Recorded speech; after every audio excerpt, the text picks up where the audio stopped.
ये वीडियो मैं कल ही अपलोड करना चाहता था, लेकिन जिस तरह की टीम की परफॉर्मेंस थी कल के मैच में, उसके बाद इतना दिल बेजार हुआ कि सोचा दफ़ा करो इस चीज़ को। और शायद हम ही गलत है, हमारी भी जो है गलती ये है कि हमने एक एवरेज टीम से हमने उम्मीदें लगाई हुई हैं कि ये अच्छा परफॉर्म करेगी। और जिस तरह की टीम परफॉर्म कर रही है, ना बॉलिंग में आपको वो दम नज़र आ रहा है, ना बैटिंग में वो आपको नज़र आएगा। मतलब कि इंडिया की पिचेस पे भी आपने इस तरह आराम आराम से खेलना है, टेस्ट क्रिकेट की तरह खेलना है। ये 90s की क्रिकेट नहीं रही। अब जो है ओडीआईज़ को आप इस तरह कह सकते हैं कि T20 और ओडीआई का मिक्सचर है। ज़्यादातर जो बैट्समैन हैं वो T20 की तरह खेल रहे हैं यहाँ पे इंडियन पिचेस पे ख़ास करके। और लेकिन हमारी टीम जो है बिल्कुल उसी तरह खेल रही है जिस तरह पहले पहले 90s में जिस तरह 90s में प्लेयर खेला करते थे। आइए देखते हैं कि कल के मैच में हमारी टीम ने क्या क्या तीर मारे हैं और सबको आज देखते हैं कि क्या क्या उन्होंने परफॉर्मेंस दी है। सबसे पहले आ जाते हैं जी अब्दुल्ला शफीक पे। अब्दुल्ला शफीक की भी मुझे समझ नहीं आती, जब वो 50 कर लेता है उसके बाद उसकी परफॉर्मेंस एकदम से डाउन हो जाती है। पहले 150 पहुंचने तक वो बिल्कुल अच्छा खेल रहा होता है और उसके बाद एकदम से उसकी जो है बैटिंग है वो स्ट्रगल करना शुरू हो जाता है। अब यहाँ पे हिसाब लगा लें कि इंडियन पिचेस पे जिस तरह बिल्कुल बैटिंग विकेट थी उस पर भी उन्होंने जो है 58 रन तो किए हैं, लेकिन 75 बॉल्स भी खेली हैं उन्होंने। 77 के स्ट्राइक के साथ उन्होंने बैटिंग की है। और पता नहीं किस चीज़ की ये प्रैक्टिस करते हैं, मुझे भी समझ नहीं आता कि प्रैक्टिस सेशन जब होते हैं इनको बैटिंग कोचेस क्या करवा रहे हैं। आपको पता भी है कि अफ़गानिस्तान के जो स्पिनर्स हैं वो तेज़ स्पिन करते हैं। आप राशिद को देख लें, वो तेज़ स्पिन करेगा। उसके बाद मुजीब को देख लें, वो भी तेज़ स्पिन करता है, वो फ्लाइट नहीं करवाता बॉल को, जिसकी वजह से क्या होता है बॉल उनका बड़ा तेज़ आता है। नूर अहमद भी आपको देख लें कि वो भी बॉल को जो है तेज़ स्पिन करता है, तो उसको वो स्वीप मार रहे हैं। और ऊपर से जो अफ़गानी आपने बॉलर देखे होंगे, इस वक्त जो वर्ल्ड कप में जितनी भी 10 टीमें खेल रही हैं उनमें सबसे स्पिनिंग अटैक बेस्ट जो है वो अफ़गानिस्तान का है। और जो आप ये भी देखेंगे कि आप जो राशिद हो जाए या मुजीब हो जाए या नूर अहमद हो जाए या मोहम्मद नबी भी हो जाए, तो ये सब क्या करते हैं, बॉलिंग जो है वो विकेट टू विकेट करवाते हैं। जब विकेट टू विकेट बॉलिंग की जाए तो वहाँ पे आप इस तरह के ऊट पटंग स्वीप नहीं मार सकते। तो उसने इसी कोशिश में अब्दुल्ला ने क्या किया, उसको स्वीप मारने की कोशिश की जहाँ पे ज़रूरत भी नहीं थी। जिस तरह पहले खेल रहा था स्ट्रेट बैट के साथ खेलता रहता तो शायद ये अपना 100 भी पूरा करता इसने, लेकिन जैसे ही 50 की तो ऊट पटंग शॉट खेलना लगा और LBW हो गया, आउट होके चला गया। इसी तरह आ जाते हैं इमामुल हक के ऊपर। इसका भी कोई समझ नहीं आती। पाकिस्तानी पिचेस पे तो काफ़ी बेहतर परफॉर्म कर रहा था। इंडिया और पाकिस्तान की पिचेस में इतना कोई फ़र्क नहीं है, उसके बावजूद भी कोई समझ नहीं इसकी चल रही कि ये क्या परफॉर्म कर रहा है, किधर ध्यान है इसका। बिल्कुल आराम से खेल रहा है, टेस्ट क्रिकेट जिस तरह खेलते हैं उस तरह खेल रहा है। कोई इसको ये नहीं है कि हमने एक टारगेट सेट करना है। एक अगर आप पहले बैटिंग कर रहे हैं तो आपका टारगेट इंडियन पिचेस पे कम से कम अगर आपका 350 भी होगा तो भी आपको डिफेंड करने के लिए मेहनत करनी पड़ेगी। विकेट्स लेंगे तो आप जाके इस मैच को जीत सकेंगे। और ये 350 का मेरे ख्याल से ये सोच के ही नहीं आते। ये इस तरह आराम से बिल्कुल खेल रहे होते हैं जैसे इन्होंने बस 280 या 270 इन्होंने जहन में रखा हुआ कि इतने पे हम विन कर जाएंगे। यहाँ पे आप इस तरह की बॉलिंग के साथ विन नहीं कर सकते। और यहाँ पे इतनी पिचेस हैं भी नहीं है कि आपको यहाँ पे जो है बॉलिंग को स्विंग मिले। तो आपको शुरू से ही टारगेट जहन में होना चाहिए कि हमने 350 से ऊपर ही जाना है, नीचे नहीं उतरना। उसके बाद आ जाते हैं जी बाबर आजम पे।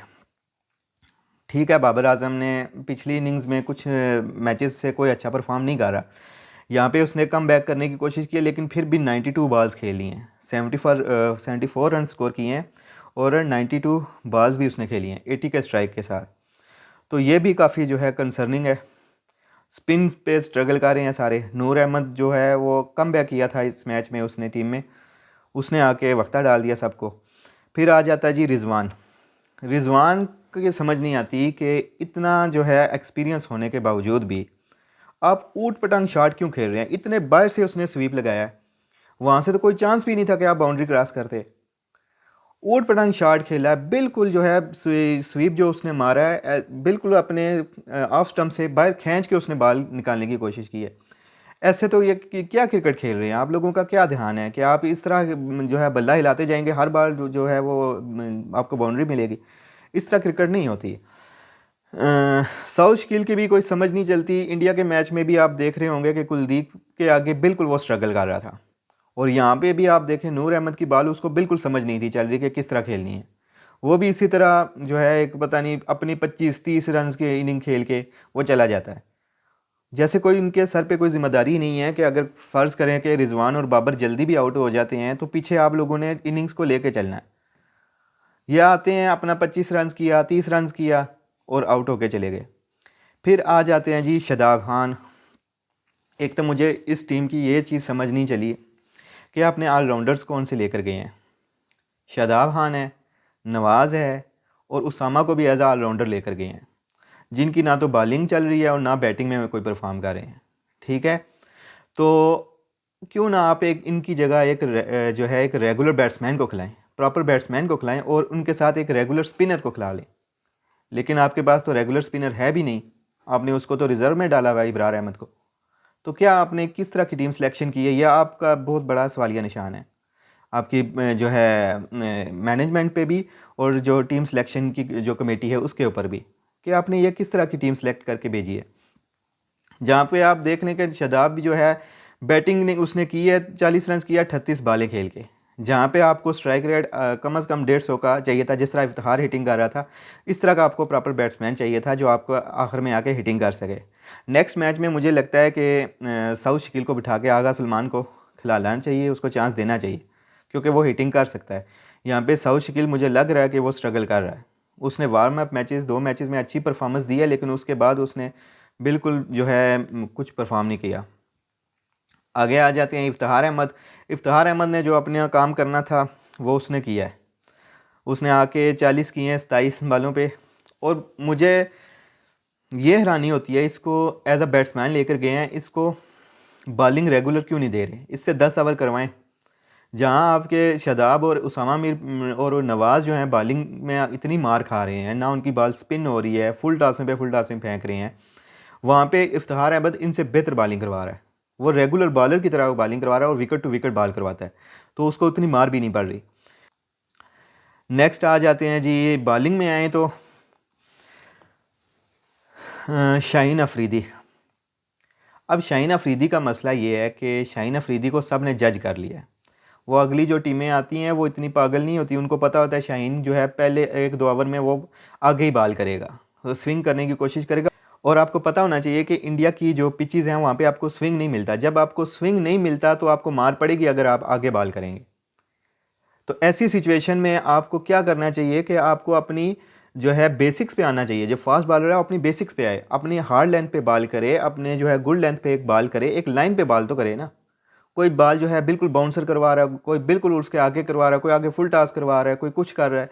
ये इनके मुझे समझ नहीं आती है प्रैक्टिस सेशन में कौन सी प्रैक्टिस करवा रहे हैं बॉलिंग कोचेज़। और जब बॉलर आपका जो है एक लाइन पे बॉल नहीं करवा रहा तो ये किस चीज़ का बॉलर है। इन शाहीन हो गया, हारिस हो गया, इन दोनों से तो हसन अली बेहतर बॉलिंग करवा रहा है, जिसको हम समझ रहे थे इसको क्यों टीम में लेकर आ गए हैं। ये उनसे काफ़ी बेहतर बॉलिंग करवा रहा है, कम से कम एक लाइन पे तो बॉल करवा रहा है ना। बेशक उसको उतनी विकेट्स नहीं मिल रही, उसकी उतनी पेस नहीं है, लेकिन एक लाइन पे बॉल करवा रहा है। और हारिस की भी मुझे समझ नहीं चली कि हारिस क्या चाहता है अब हमसे, कि हम कितना उसको बर्दाश्त करें। हर मैच में उसको इतनी मार पड़ रही है, इतनी मार पड़ रही है। ऑस्ट्रेलिया के मैच में भी देखें, आपने देखा होगा कि वार्नर से उसे कितनी पिटाई हुई है। इसी तरह मिचेल मार्श ने उसे काफ़ी पिटाई की है उसकी। आज भी ऐसा लग रहा था जैसे वो उसको ज़बरदस्ती खिलाया जा रहा है। ये सिलेक्शन कमेटी का भी कसूर है कि जब आपके पास ज़मान खान है था तो फिर आपने वसीम जूनियर को क्यों सिलेक्ट किया। जब आपने उससे वसीम जूनियर को खिलाना भी नहीं है, आपको पता भी है कि वसीम जूनियर भी यहाँ पे कामयाब नहीं होगा, उस लेवल का बॉलर नहीं है, तो आपको ज़मान खान को जो है रखना चाहिए था, वसीम जूनियर को आपने रिज़र्व में रखना था। तो ताकि जब हारिस रऊफ़ को अगर पिटाई कर पड़ रही है तो हम हारिस रऊफ़ को रिप्लेस करके ज़मान खान को खिला सकते थे, लेकिन आप ज़मान खान तो रिज़र्व में, आप उसको तो इस्तेमाल नहीं कर सकते। तो यहाँ पे हारिस रऊफ़ को अभी अब सोचना पड़ेगा फ्यूचर में कि हारिस रऊफ़ क्या ओडीआई का बॉलर है, क्योंकि मुझे तो नहीं लगता कि वो ओडीआई में बॉलिंग करवा सकता है। क्योंकि जिस तरह की उसकी बॉलिंग है ये T20 की बॉलिंग करवा रहा है कि 2 बॉलिंग जो हैं वो बाउंसर करवा रहा है, कोई बिल्कुल जो है शॉर्ट पिच करवा रहा है, कोई बिल्कुल आगे करवा रहा है, एक लाइन पे उसकी बॉल रह ही नहीं रही। और ओडीआईज़ में आपको पता है कि ओडीआईज़ और टेस्ट में जब तक बॉलर एक लाइन पे बॉल नहीं करवाएगा वो स्ट्रगल करेगा। हमारे पास एक ही बॉलर था जो एक लाइन पे बॉलिंग करवा रहा था, वो था नसीम शाह, जिसके आपने देखा होगा कि वो अपनी लाइन से हिलता नहीं है। जिस लेंथ पे रखता है, गुड लेंथ पे बॉल रख रहा है, तो वो पूरा ओवर गुड लेंथ में ही करवाएगा। वो ना तो बिल्कुल आगे फेंकेगा, ना बिला वजह जो है गैर ज़रूरी जो बाउंसर करेगा। तो ऐसी सूरत में अब हमने क्या किया, नसीम शाह को भी खिला खिला के उस बेचारे को इंजर्ड करवा के बाहर बैठा दिया है। और हमारे पास जो बॉलर हैं उनको जो है बॉलिंग जो है बिल्कुल भी नहीं आती। सॉरी टू से, लेकिन उनको बॉलिंग अब बिल्कुल ही नहीं आ रही। खास करके इन पिचेस पे जब पिटाई हो रही होती है, सब ने देख लिया है, अब सब ने ये जो है क्रैक कर लिया है कि पाकिस्तान की जो बॉलिंग है उसको हमने किस तरह अटैक करना है। पहले 10 ओवर में जो भी टीम आएगी वो आपके बॉलर्स को अटैक करेगी। उनको पता है जब हमने इनको मेन बॉलर्स को अटैक कर देना तो इनकी पूरी बॉलिंग लाइन हिल जाती है। स्पिनर्स हमारे किसी काम के नहीं है, ठीक है। शाहीन अफरीदी जो है उसकी स्विंग नहीं हो रही तो वो बिल्कुल आगे बॉल करवाई जा रहा है। ये नहीं करता कि मैं थोड़ी बैक जो है गुड लेंथ पे बॉल करवाऊँ, थोड़ा सा हार्ड लेंथ पे बॉल करवाऊँ, एक दो बाउंसर करवा के चेक करूँ, लेकिन नहीं, उसने आगे ही करवानी है तो वो मार पड़ रही है, उसको उतना स्विंग नहीं मिल रहा। अब जिस तरह इंडिया के मैच में आपने देखा होगा कि रोहित शर्मा को फिर वो जो है स्विंग करवाने की कोशिश कर रहा है, पाँव पे मारने की कोशिश कर रहा है। लेकिन रोहित शर्मा कोई बच्चा तो नहीं है आज का, उसको भी पता है कि शाहीन अफरीदी पाँव पे मारने की कोशिश करेगा, एलबीडब्ल्यू करने की कोशिश करेगा, तो वो प्रैक्टिस करके आया था, उसने फिर पिटाई की है। इसी तरह हारिस रऊफ़ का उनको पता है कि हारिस रऊफ़ किस तरह की बॉलिंग करवाता है। तो ये चीज़ गलतियाँ सीखनी पड़ती हैं। हर मैच में 3-3 4-4 5-5 दिन का भी गैप होता है। मुझे समझ नहीं आती कि प्रैक्टिस सेशन में किस चीज़ की प्रैक्टिस करते हैं। हर टीम मैच शुरू होने से पहले दूसरी टीम की जो है बैटिंग पे तवज्जो देती है कि कौन सा बैट्समैन कहाँ पे आउट होता है, कहाँ पे स्ट्रगल करता है। इसी तरह बॉलिंग पे तवज्जो दे के आती है कि कौन सा बॉलर हमारे लिए ख़तरनाक है, ठीक है, किस बॉलर को हमने अटैक करना है, किस बॉलर से हमने बचना है। लेकिन हमारी टीम में ऐसा बिल्कुल भी नज़र नहीं आ रहा। पता नहीं किस चीज़ की प्रैक्टिस कर रहे हैं। इसके बाद आ जाता है जी रिज़र्व प्लेयर्स जो पड़े हुए हैं हमारे पास। अब मुझे समझ नहीं आता कि वसीम जूनियर को सिर्फ पानी पिलाने के लिए रखा हुआ उन्होंने। अगले मैच में आप ट्राई करें ना, अगर आपने इसको टीम में डाला है, रिज़र्व में नहीं रखा, तो आप खिलाएं इसको हारिस रऊफ़ की जगह। शादाब खान को आप खिला रहे हैं, नवाज़ को आप खिला लेते हैं, उसामा मीर को खिला लेते हैं, तो वसीम जूनियर को क्यों नहीं खिला रहे? तो ये आपको चीज़ देखनी पड़ेगी कि इस तरह की क्रिकेट नहीं होती। जहाँ पे जिस तरह की क्रिकेट आप खेल रहे हैं ये 90s की क्रिकेट है जो हमने देखी थी। 2011-2010 तक भी ये क्रिकेट चलती थी कि पहले आप 10 ओवर सर्वाइव करते रहें और विकेटें बचाते रहें और आखिर में हम जो है रन्स पूरा करेंगे। ऐसा नहीं होता। अगली जो टीम होती है उनको भी पता होता है कि इन्होंने विकेटें बचाई हुई हैं, आखिरी ओवर्स में ये अटैक करेंगे, तो वहाँ पे आप विकेटें लूज़ कर देते हैं तो सारा प्रेशर आपके भी ऊपर आता है। ये चीज़ें देखनी पड़ेंगी। और देख लेते हैं, कुछ कमेंट्स भी आए हैं। अच्छा जी, बाबर साहब कहते हैं कि our spinners ball 4 good balls and then 2 bad ball that go for fours. The margin of error is low and there is no consistency, so we can't build pressure and that spin lacking. यही तो बात मैं कह रहा हूँ। Spinners को जो है एक लाइन पे बॉल करनी नहीं आ रही, फुल टॉस करवा देते हैं, लूज़ बॉलें करवाते हैं, इतनी लूज़ बॉलें करवाते हैं, बिल्कुल जिस तरह गली के क्रिकेट खेलते हैं उस तरह के क्रिकेट खेल रहे हैं। मुझे समझ नहीं आती शादाब खान को क्या हो गया। अच्छा वाला बॉलर था, ये बैटिंग बेहतर करने के चक्कर में जो है अपने आप को ज़या कर रहे हैं। शाहीन अफरीदी भी बैटिंग के चक्कर में पड़ के अपनी बॉलिंग ख़त्म कर रहा है।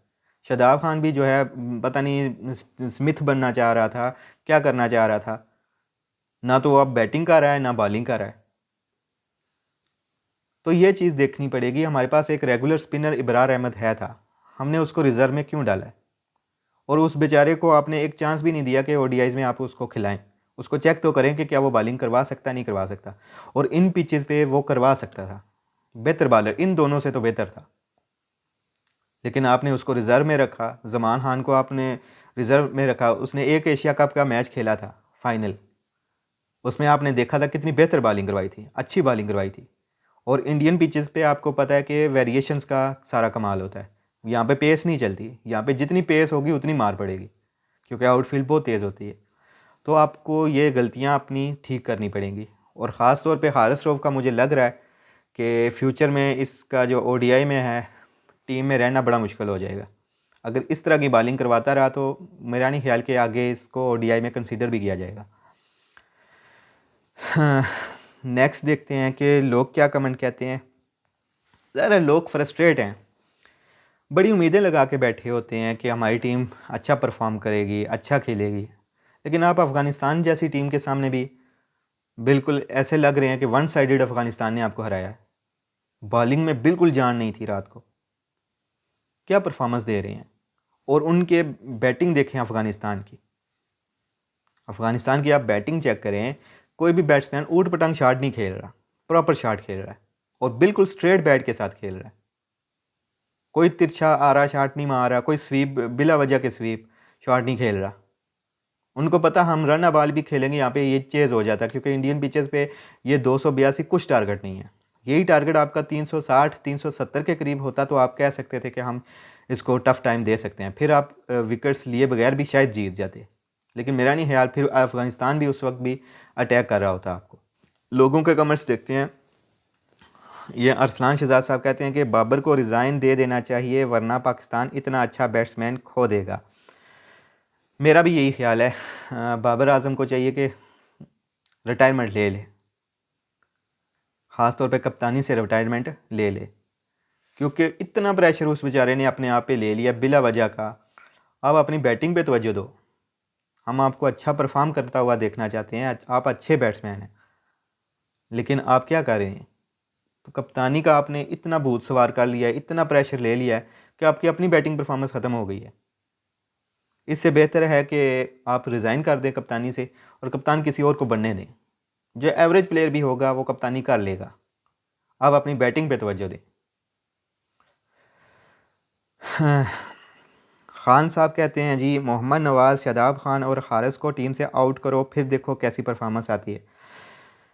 किसी हद तक बात दुरुस्त भी है। नवाज़ की भी कोई परफॉर्मेंस नहीं है, शादाब खान की भी कोई परफॉर्मेंस नहीं है, हारिस की भी कोई परफॉर्मेंस नहीं है, और मेरे ख्याल से उसामा मीर की भी कोई परफॉर्मेंस नहीं है। ऐसे बॉलर्स को आपको देखना चाहिए कि ये आपने इसको फ्यूचर में लेके चलना भी है कि नहीं। अब रेगुलर स्पिनर्स लाइन, एक वक्त था हमारे पास रेगुलर स्पिनर था सईद अजमल, आप देखते नहीं थे हमारी बॉलिंग किस तरह की थी। शाहिद अफरीदी स्पिनर था, वो स्पिनिंग ऑलराउंडर था, बॉलिंग ऑलराउंडर था।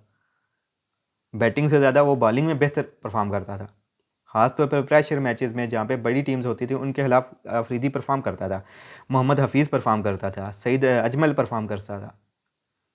तो सईद अजमल हमारा एक रेगुलर स्पिनर था, उसने कोई शौक़ नहीं किया कि मैं बैटिंग करूँगा, उसने अपनी बॉलिंग पे तवज्जो दी, इसलिए वो तीनों फॉर्मेट में नंबर 1 जो है बॉलर बना था। आपने देखना ये इन ऑलराउंडर्स को लेके जाना है, जो ना पूरे ऑलराउंडर हैं ना पूरे बॉलर हैं, ठीक है। नेक्स्ट हसन निज़ाम अंसारी कहते हैं, why did not we have the same empathy towards Sarfaraz and we do not think a second about kicking him out of the team based on a one lose after 11 consecutive wins. मेरा नहीं ख्याल ये सरफराज के बारे में जो है इनकी राय ठीक है। सरफराज एक अच्छा एक्सपीरियंस जो है उसका था, कप्तानी उसकी मेरे ख्याल से उसको कप्तान रहना चाहिए था, लेकिन उसको अपनी बैटिंग पे भी थोड़ी तवज्जो देनी चाहिए थी। सिर्फ आप कप्तान नहीं रह सकते, आपको बैटिंग से भी थोड़ा बहुत परफॉर्म करना पड़ता है। तो सरफराज साहब की अपनी बैटिंग भी थोड़ी सी कम थी। अभी भी जो आपको देखा होगा कि चांस मिले हैं टेस्ट क्रिकेट में, तो उन्होंने क्या किया है, कोई इतना ख़ास परफॉर्मेंस तो नहीं दी। तो मेरा नहीं ख्याल सरफराज अहमद जो है वो अपनी गलतियों की वजह से बाहर हुआ है और इसमें किसी का कसूर नहीं है। अभी भी कम बैक कर सकता है, अभी काफ़ी क्रिकेट है सरफराज अहमद की। नेक्स्ट है अरसलान नसीम साहब कहते हैं, this is totally Babar Azam fault and Babar Azam is responsible for this defeat, poor captain and give priority to their friends in the team, such a false statement. और लोग ये कहते हैं कि फ्रेंड्स को अपनी जो है टीम में वो लेकर आता है, ऐसा नहीं होता। बाबर आजम के हाथ में कुछ नहीं होता, जो सिलेक्शन कमेटी होती है वही नाम देती है और बाबर को उनमें से बेस्ट को सिलेक्ट करना होता है। जो ये उन्होंने 16-17 नाम दिए होंगे तो बाबर आजम ने उन्हीं में से ही सिलेक्ट करना होगा ना। तो इसमें बाबर आजम को नहीं कह सकते कि अच्छा, कुछ लोग कहते हैं कि जी मोहम्मद आमर को क्यों नहीं लाया। मोहम्मद आमर भाई रिटायर है, वो रिटायर हो चुका है, रिटायरमेंट वापस लेगा तो टीम सिलेक्शन कमेटी उसे कंसीडर भी करेगी ना। वो है ही रिटायर है तो उसको किधर से लेकर आए। इमाद वसीम की भी कोई इतनी ख़ास परफॉर्मेंस नहीं है, उसने कितनी क्रिकेट खेली है, फर्स्ट क्लास में उसने कितनी क्रिकेट खेली है, कितनी विकेट्स ली हैं। तो इन पिचेस पे इमाद वसीम भी आपको उतना कामयाब बॉलर नज़र नहीं आएगा। यहाँ पे हमें रेगुलर एक स्पिनर चाहिए था, जो इब्रार अहमद की शक्ल में हमारे पास है था, जो हमने उसका इस्तेमाल ही नहीं किया। नेक्स्ट है महबूब खान का, दोस्ती यारी भी इसी ने निभानी है। अच्छा जी, फिर भी ये भी वही बातें कर रहा है कि इमाम को खिलाया, शदाब, नवाज़, हसन अली, फ़खर, हैदर अली, ये बातें सिर्फ करने वाली होती हैं। अब ज़ाहिर सी बात है, टीम्स होती हैं, उनमें दोस्ती तो होती है। ये तो नहीं होता ना कि बिल्कुल भी ना हो, टीम में दोस्ती ना हो, प्लेयर्स में आपस में दोस्ती ना हो, तो वो टीम की वो बॉन्डिंग भी नहीं बनती। तो ये बातें फजूल हैं कि फिर बाबर ने जो है वो दोस्ती यारी में टीमें बनाई हैं, ऐसा बिल्कुल भी बात नहीं है। सिलेक्शन कमेटी सिलेक्ट करती है, और ये लड़के इतने बुरे भी नहीं हैं। अब PSL की परफॉर्मेंस देखें या दूसरी लीग्स में इनकी परफॉर्मेंस देखें, ये बेहतर परफॉर्म कर रहे होते हैं। मसला ये है कि हमने T20 की सारी टीम को हमने ODI की टीम में शामिल कर दिया है। सबसे बड़ा मसला हमारा यही है कि जितने भी आप देख लें इस वक्त टीम में प्लेयर मौजूद हैं, ये सारे वो प्लेयर्स हैं जो शायद आपको 2022 के T20 वर्ल्ड कप में भी नज़र आए होंगे। मैक्सिमम प्लेयर्स नज़र आए होंगे। आप देख लें कि क्या नाम है इसका, अब्दुल्ला शफीक रिज़र्व में था, लेकिन अब्दुल्ला शफीक को उन्होंने रखा हुआ था। बाबर आजम भी T20 में है था, वो तो चलो कैप्टन है। रिजवान भी आपको नज़र आएगा, फ़खर भी आपको नज़र आएगा, शदाब भी नज़र आएगा T20 में, इफ्तिखार भी आपको T20 में नज़र आएगा, शाहीन भी आपको T20 में नज़र आएगा, हारिस भी आपको T20 में नज़र आएगा। तो ये सारे वो प्लेयर हैं जो T20 के प्लेयर थे, उनको हमने उठा के ODI में डाल दिया। इसीलिए ना तो इनकी बेचारों की बॉलिंग सही है, ना बैटिंग में इतनी है। या तो बिल्कुल रोक के खेलते हैं, या फिर ऊट पटंग शॉट खेल के आउट होके विकेट लूज़ करके चले जाते हैं। और हम जो पूरा दिन इनका इंतज़ार करते हैं। अब नेक्स्ट मैच है हमारा 27 तारीख को साउथ अफ्रीका के खिलाफ। तो मुझे पता है जो ट्रू लवर है क्रिकेट का, वो अभी वेट कर रहा होगा कि कब 27 आएगी और पाकिस्तान और साउथ अफ्रीका का मैच शुरू होगा। और जब मैच देखते हैं तो ये हालत होती है, तो फिर सोचें कि फैंस पे क्या गुजरती होगी। इस चीज़ का थोड़ा एहसास टीम को करना पड़ेगा, और प्रैक्टिस में कम अज़ कम अब जो है ये इतना करें कि जो नेक्स्ट टीम है, आप साउथ अफ्रीका के ख़िलाफ़ मैच है, आपको पता है साउथ अफ्रीका ने कितने बड़े बड़े टारगेट्स दिए हैं। आज भी आपने देखा होगा कि बांग्लादेश के मैच में करीब करीब वो 400 के करीब पहुंच गए थे। पिछले मैच में भी वो 400 के करीब पहुंच गए थे। एक में जो है वो 400 से भी ऊपर 3 बार उन्होंने 350 प्लस रन्स किए हैं। तो आपको ऐसी बॉलिंग के से जाएंगे जिस तरह आपने बॉलिंग करवाई है पीछे अफ़गानिस्तान के ख़िलाफ़ और ऑस्ट्रेलिया के ख़िलाफ़, तो मुझे उम्मीद है कि साउथ अफ्रीका आपको 400 करेगा। फिर आपने अगर दोबारा से इस तरह की बॉलिंग की, तो आपको जो है प्लान करके जाना पड़ेगा। हर बैट्समैन की कमज़ोरी को देखना होगा कि वो कहाँ पे स्ट्रगल करता है, और कहाँ पे वो उसकी जो है हम उसकी विकेट ले सकते हैं। सारा कुछ आपको तैयारी करनी पड़ेगी, बॉलिंग पे ध्यान देना पड़ेगा। साउथ अफ्रीका के बॉलर्स इतने जो है एक्सपीरियंस वाले नहीं हैं, वो भी मार खा सकते हैं। तो आपको ये देखना पड़ेगा कि उनको कहाँ से अटैक कर सकते हैं, और अटैकिंग क्रिकेट खेलनी पड़ेगी। यहाँ से अब आगे जो मैच है हमारा वो डू एंड डाई है। अभी भी मुझे लगता है अगर ऑस्ट्रेलिया कोई मैच लूज़ नहीं करता तो हम मुश्किल है सेमीफाइनल तक पहुँच सकें। लेकिन अगर आपने साउथ अफ्रीका से भी हार गए तो फिर आप समझ लें कि आप वर्ल्ड कप से बाहर हो गए हैं, आपकी गेम ख़त्म हो गई है। तो ये चीज़ें देखनी पड़ेंगी, और चलें, उम्मीद पे दुनिया कायम है।